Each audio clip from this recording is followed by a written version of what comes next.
আমরা যারা শেয়ার বাজার নিয়ে কাজ করি, লং টাইমের কথা ভেবেই কাজ করি, তবে জিডিপি গ্রোথ একটু কম এসছে এই কোয়ার্টারে, যেটা 7.2, তার উপরেও যাচ্ছিল না, নিচেও আসছিল না, সেটাকে একটু কম এসছে, 6.7 এসছে। তো এটা এসে হয়তো হতে পারে এগ্রিকালচার সেক্টরগুলোতে অতিরিক্ত বর্ষার জন্যে একটু নেগেটিভ ইমপ্যাক্ট রয়েছে বাজারে, এবং ফোর হুইলার সেক্টরের জন্যেও হতে পারে।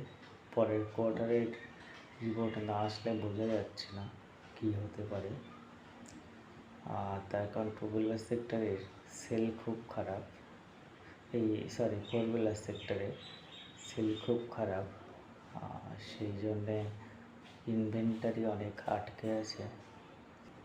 যারা মাল সরবরাহ করে অনেক ইনভেন্টারি মাল আটকে আছে, সেগুলো সেলস খুব কম, সেটারও একটা ইমপ্যাক্ট হতে পারে।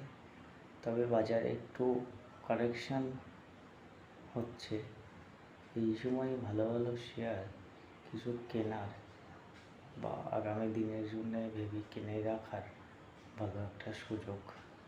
দেখুন, ব্যাংকের সাইড দেখতে পারেন, যেমন SBI আছে, তার মধ্যে কানাড়া ব্যাংক আছে। এগুলো ফাইন্যান্সিয়াল এক সময় আলোচনা করব, দেখতে দেখুন, চ্যানেলটা সাবস্ক্রাইব করুন।